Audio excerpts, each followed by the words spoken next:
Assalamu alaykum ekran oldidagi aziz qarindoshlar. Mushu vaqtinglar xayrli bo'lsin. Ismim Ubul Qasim. Marmara Universiteti İngilizce iqtisod bo'limini a'lo natija bilan tamomlab, magistrlik o'qish uchun chet elga menish oldida turyapman. Cho'nglarimiz naqadar go'zal aytgan, yaxshilik qil qo'lingdan kelsa deb.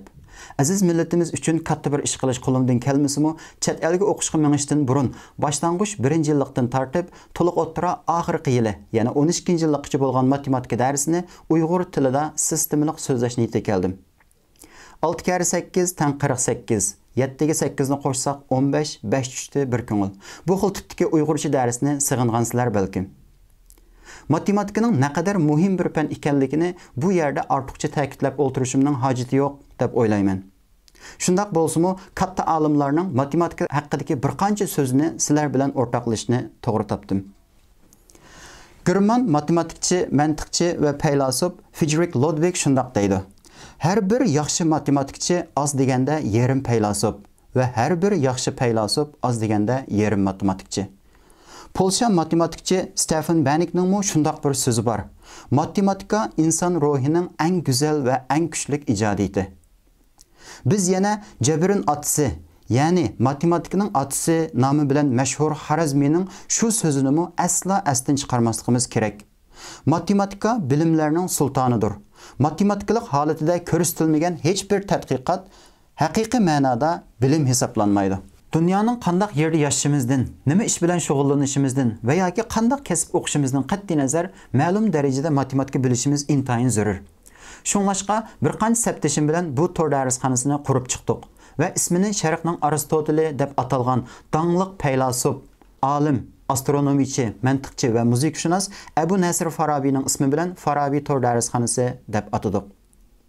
Maqsadimiz jamiyatimizdagi xizmat va tijorat sababidan matematika o'rganishga vaqti yetmayotgan ishchi xizmatchilarning, darsxonaga berib o'qishi qulaysiz bo'lib qolgan hadi-singil xonim qizlarning va iqtisodiy qiyinchilik sababidan o'qishsiz qolgan o'quvchi savoddoshlarning matematika o'rganish ehtiyojini qamdash orqali millatimizga xizmat qilish.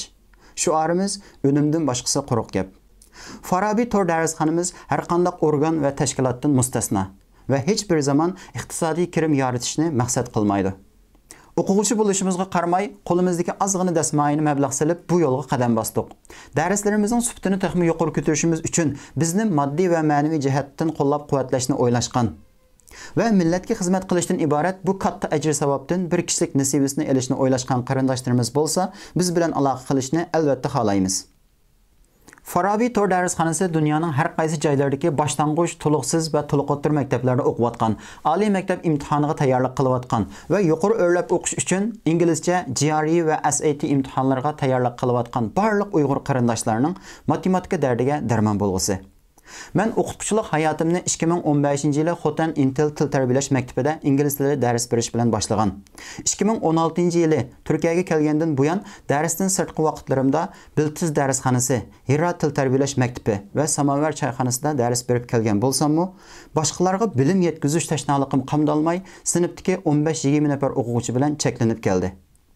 Bütün dünyadaki Uyg'urlarning qo'liga qalam va qog'oz elib, telefon, iPad va yoki bir kompyuter bilan matematika o'rganadigan sharoit yaratishni yillardan buyon arzu qilib kelgan edim.